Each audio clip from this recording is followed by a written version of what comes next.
Okay, I've received the new cathode ray tube for the Tektronix scope.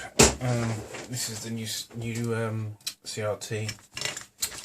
It differs slightly from the original, and the only thing I can really see is it has a different, apart from a different part number, it has a different final anode connection that goes back to the flyback, so not too worried about that. I'm going to rebuild it now. Put it back in its screen. It's a screen case. So just checking everything to make sure everything's aligned properly. It all seems okay. This is the just a rubber grommet that goes over the back of the screen to guide in the shield, and the shield fits simply like that. These two red and black wires, I don't know if you can see these here, I'll show you those in a minute.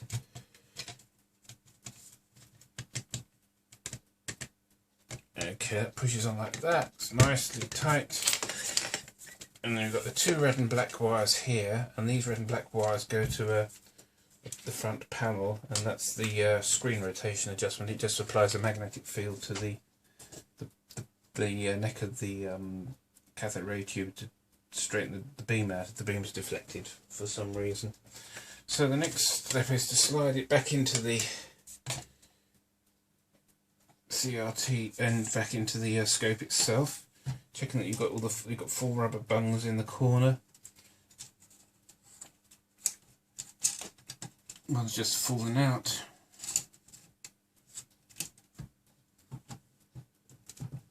Guiding that in to the connector at the back on the neck. Just trying to get this to stay in whilst pushing the scope in. So I'm going to wriggle the scope into position at the back and place the little rubber spacer grommet in the corner that goes into the corner of the CRT back in. Yeah, like that. Give it a wriggle, push it, keep pushing and wriggle it in. That's basically it. We're going to push at the back. It's mated in properly there, so you can see the RT is in position. Okay, just make sure this lead's going to reach, and it's got to connect to. Now, where did it go? Oh, just down in the corner. It's a bit short. Give it a bit of a pull. There you go. That's connected up. Now you've got the connections here, which are the deflection plates. I've got to get those connected up. I don't like these wires, they're very stiff and they actually apply a bit of side pressure to the scope itself. A bit of a job seeing in there to see where the connections are.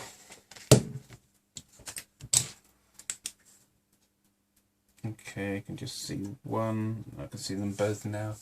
The light isn't great. Just prop this up, pair of pliers.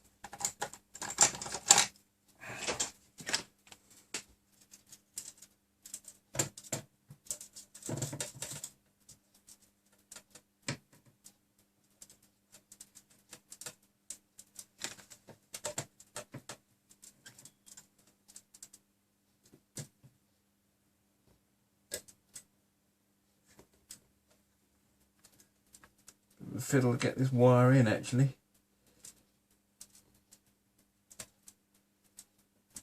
Okay, that's more or less on.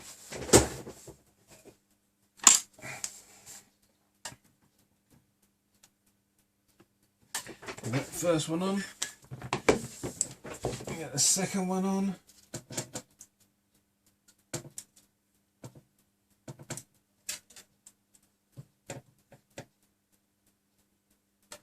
See the second one from here? Oh yes, there it is. Come on. That's it. Second one's on, good. So just one of these are horizontal, one set of horizontal, one set of vertical deflection. That's the other one. And this one that's a bit tight.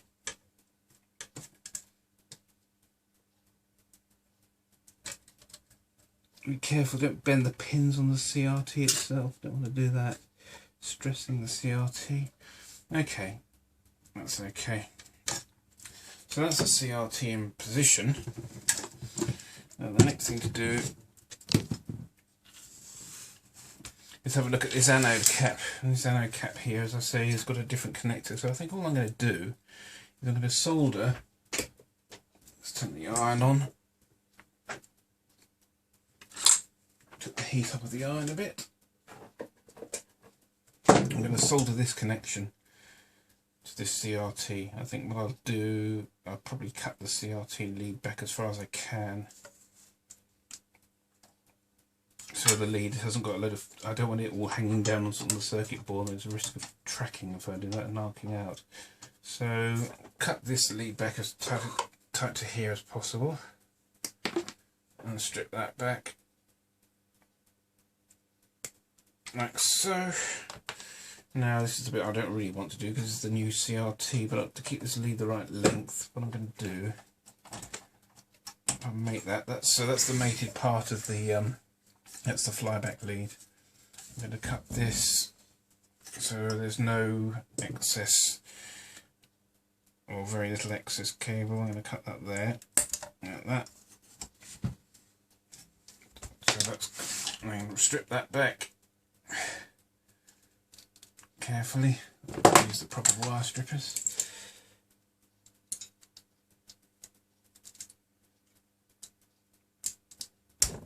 Tough old stuff this. Actually, this wire on this new replacement CRT is actually a lot stiffer than the original. Okay. Take a bit more back. Let's take a little bit more back.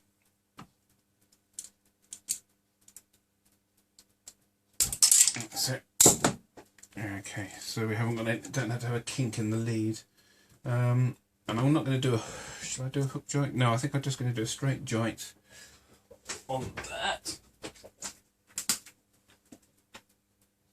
Now the plan is I shouldn't have to seal it. It's about 10 kV on here, I think, but the plan is to slide this sleeve down afterwards, so trim this down to the right size.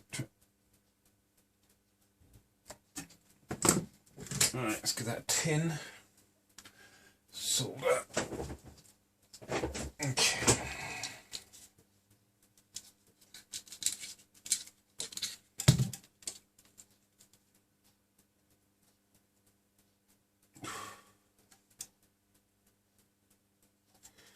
Okay.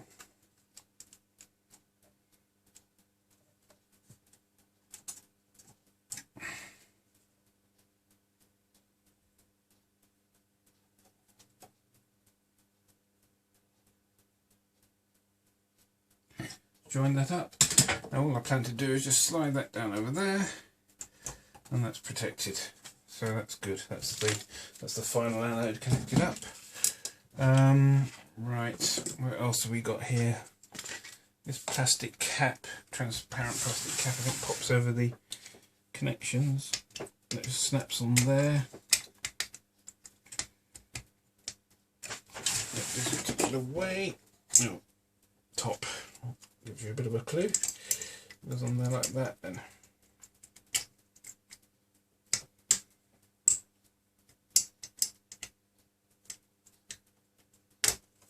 Like that.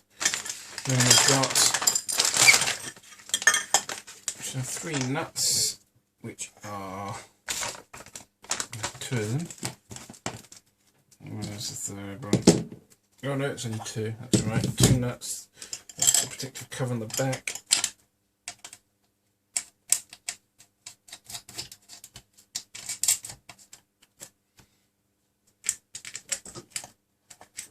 What it is a protective cover, there's no more than that. Okay, so good, let's just tweak up with a pair of pliers.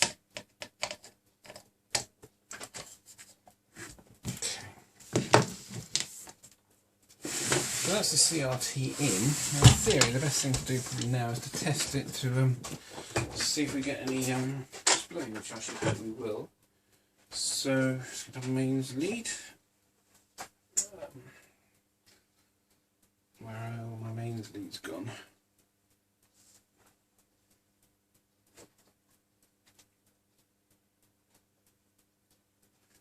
Alright. find any mains leads. Where have all they gone?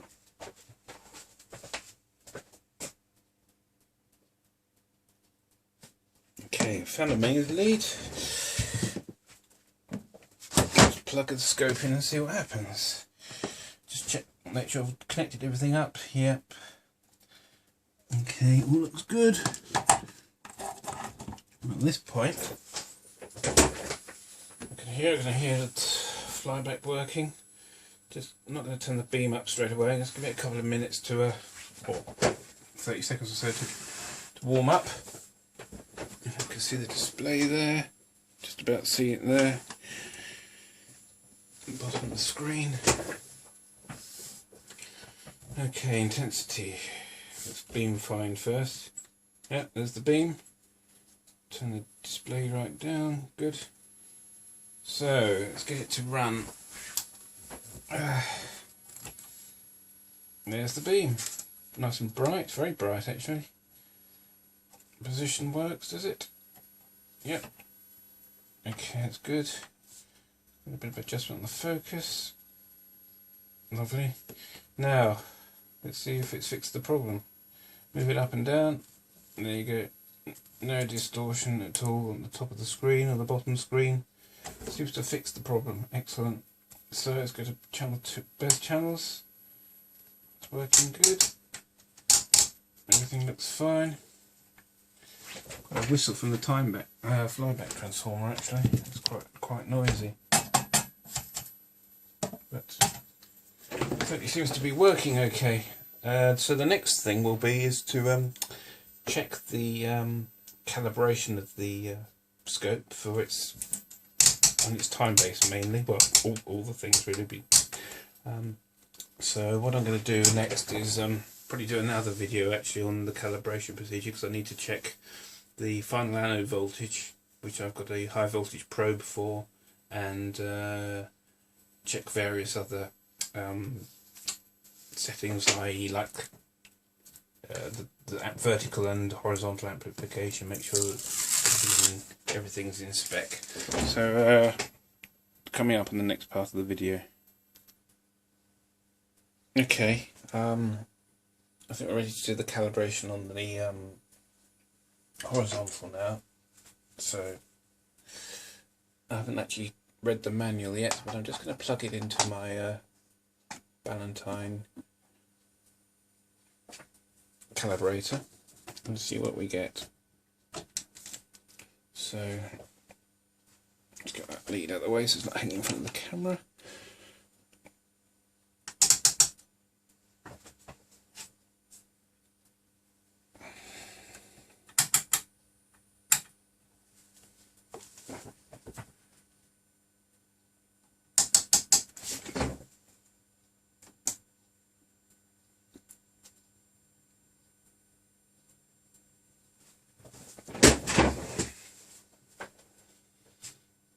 So channel 1 only, let's go AC coupled.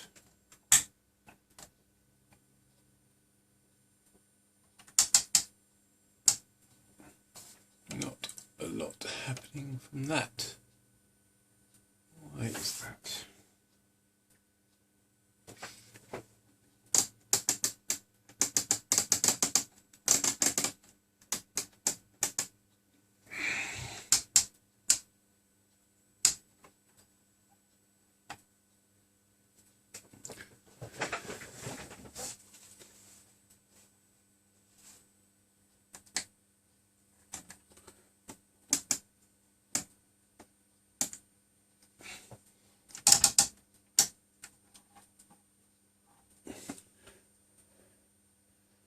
Okay, possible needs a terminator on it.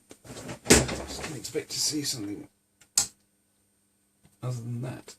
I'll tell you what, let's plug it into my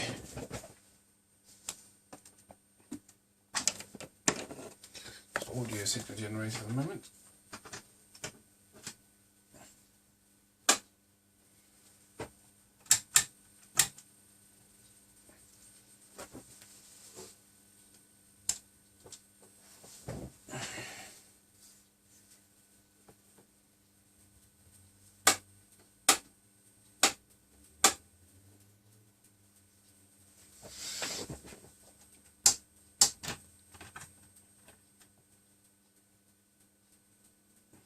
Okay, we're AC coupled, DC coupled, let's square it off nicely.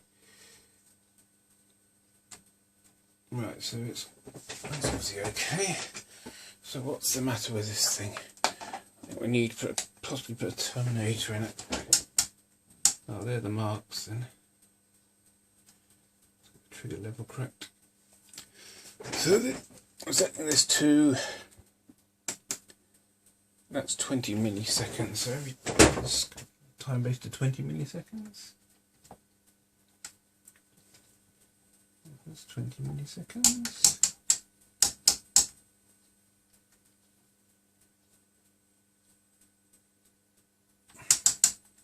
What am I doing wrong here?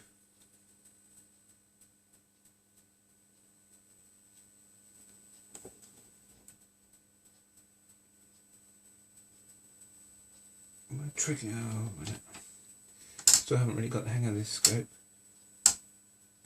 There's quite a heavy ripple on the let's take it off the isolation transformer and try again. Yeah, you see it? Strange effect of the isolation transformer. Okay, so we can see the markers now. Let's go to 0.1 milliseconds.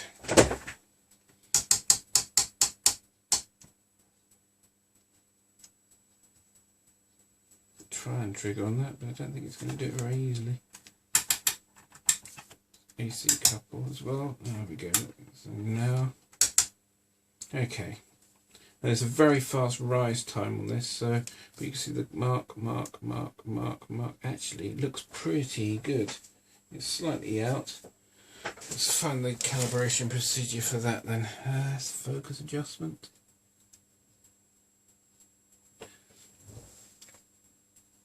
Okay, so let's find the horizontal position range, vertical, horizontal time accuracy and linearity test. Set the script to calibrated to 50 nanoseconds.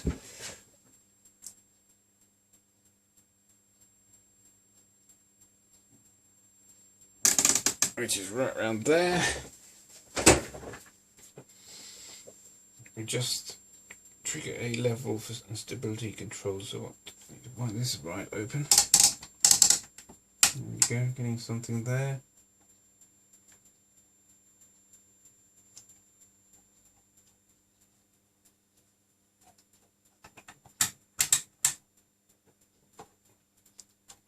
Right, that's ringing badly, and that's definitely needs a terminator. That's from the terminator. I think you'll find that this sort of like this double edge here, this is all ringing back and forward in the leads. The terminator on, I think I'll clean that up. There we go. That's better, much clearer. Okay, I should have done it in the first place. Okay, that's a nice sharp image. Excellent. So the tubes are obviously crisp. Okay, it says adjust the trigger for stability display. Adjust horizontal position to align second time marker with second vertical gratical line. So that's that one there. So adjust that. Focus a tweak. Check that the timing accuracy is within 2% and the linearity is within 57%. So it says a second deviation mark actually.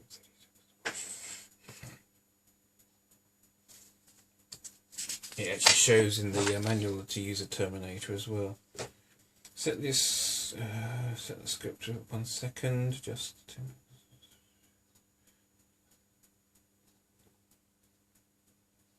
well, that's actually just a calibration. It doesn't actually tell me how to bring that into. These are just tests. So where's the?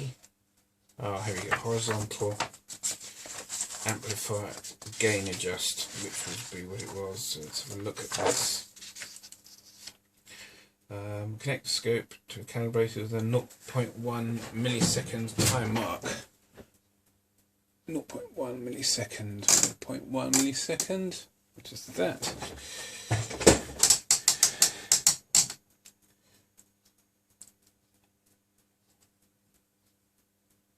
Try and get a decent trigger on it. 0.1 millisecond. That's 0.1 millisecond there.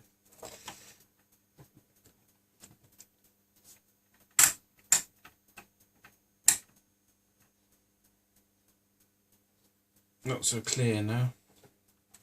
I think the actual calibrator doesn't produce a particularly high level at this setting. Okay, beam up a bit. Get the second position in. It's out quite a bit actually. Get the scope to using a 50 ohm termination. Lines the first mark with the first extreme left vertical gratical line in a horizontal position. With the horizontal position, so that's there. You can see the let's widen this open a bit so we can get it a bit clearer. There we go, it's a bit clearer now. So that's in the first position. Yes, it's shifting. And the first, yeah, it's extreme left. Adjust AR470 for 1 time mark per division over the 5. So I've got to find AR470. So where is that? That'll be on the down here somewhere, I would have thought. I think the A4R represents actually one of the boards. Let's have a look in the schematics, see if we find where that is.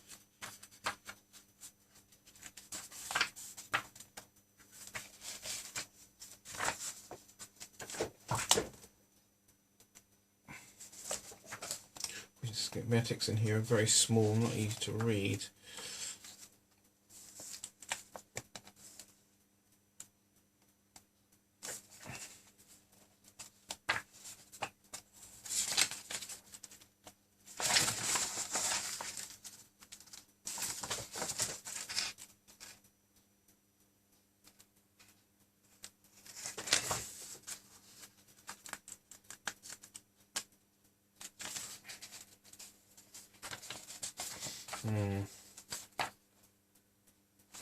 Right, bear with me on this, I'm going to pause the video. Okay, I've moved the scope slightly so you can see a bit better. Right, so we're feeding in this 0.1 millisecond, yeah, 0.1 millisecond mark to the scope. And our left alignment is spot on, but you can see as you move further up it shifts further and further to the left, so by this point it's quite a way to the left. It says align the first marker with the first extreme left vertical line using horizontal position control. Done that. Now it says adjust A4R70 for the first marker position over the entire 8 divisions. So that is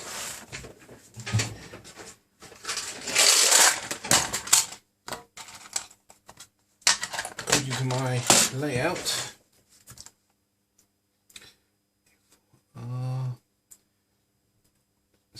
So I'm adjusting the A4 timing board. Now I'm looking at R470, and it looks to me, that suggests it's an. Oh no, I found it. I was looking at 2 tuning trimmer caps, but it's this one here. So in theory, if I adjust this, that should bring me into spec. Yeah, see it's adjusting it already.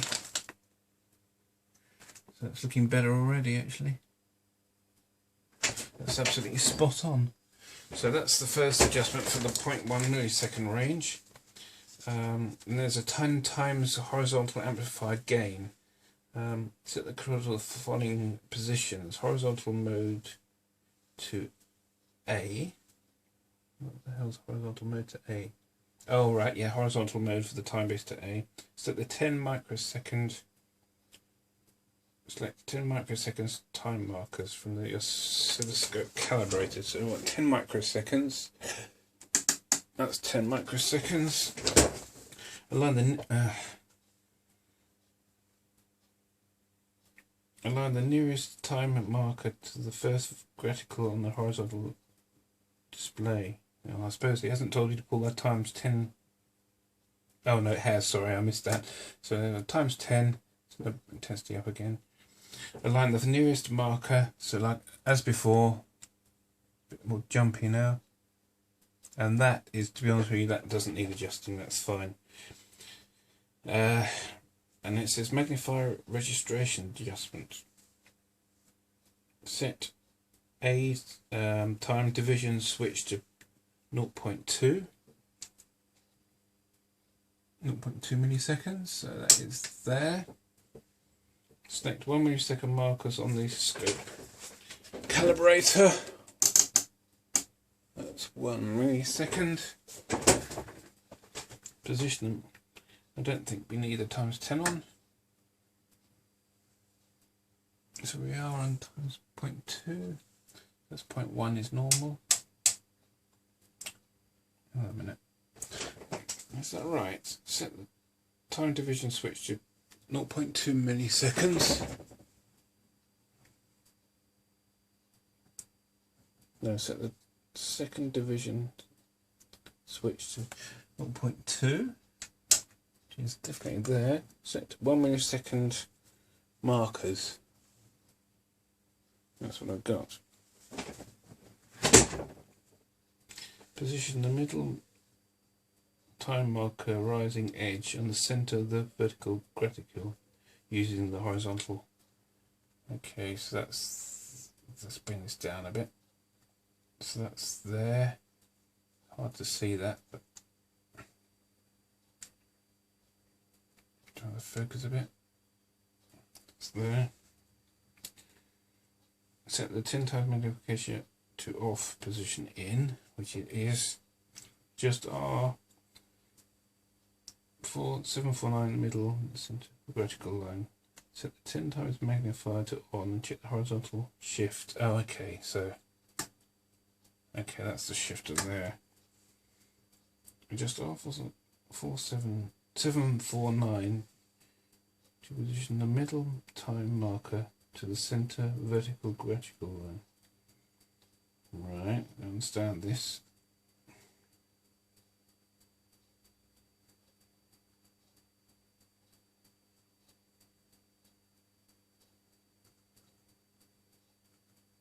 Oh, okay, so this would be in times 10. Bring that to there.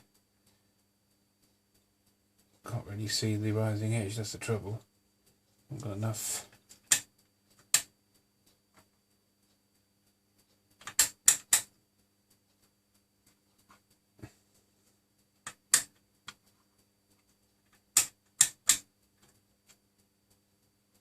I think I'll leave that adjustment. I'm not too worried about that. It's just the basically what that does is adjust the position of the display on the times 10 setting, which I'm going to hardly ever use anyway. So I'm quite happy that the time frequency is now correct. So I think it's pretty okay to put the scope back together. I will actually do some voltage calibrations on channel 1 just to see what that's like. So let's put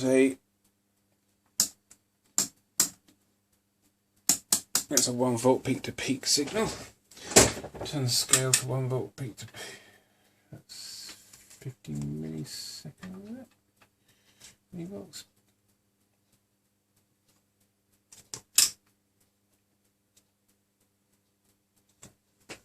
Okay, let's have a look what am I doing here.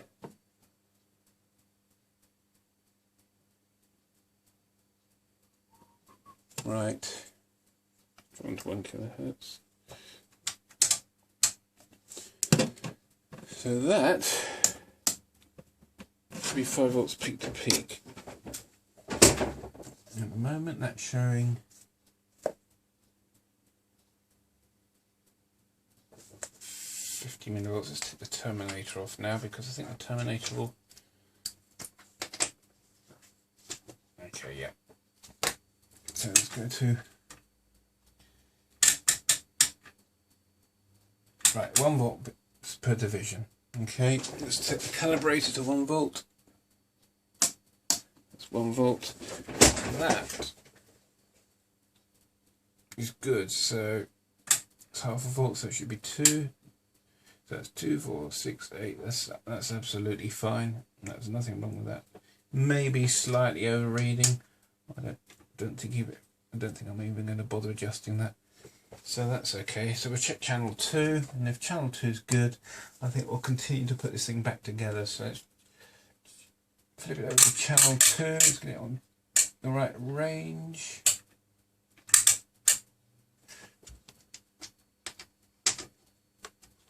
Go to channel 2. Trigger off channel 2. Bring position back. Absolutely fine. So it looks like, and that should be a 1 kilohertz. So is that 1 kilohertz? Calculator. 1 kilohertz. That's 1000. 1 over x. Yeah. So that should be 1 millisecond sweep. Is that right?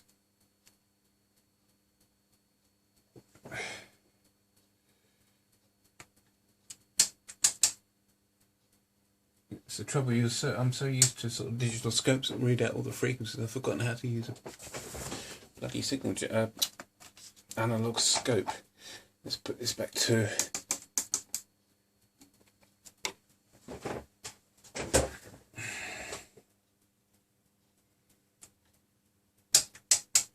There we go. So yeah, that's reading fine. 1 millisecond pulses. Just check that one more time. Horizontal. Get some more gain out of this. There we go. You can see it nicely there.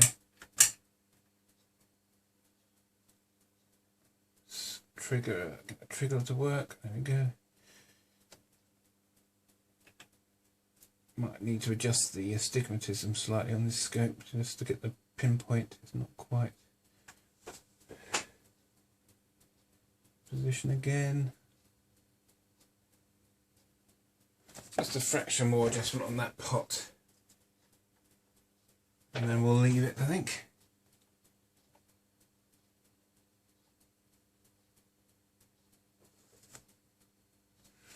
That's excellent. So I think we basically say that's fine. So 0.1 milliseconds I wasn't supposed to adjust it on. Just go back to check that it's still right in the 0.1 millisecond range.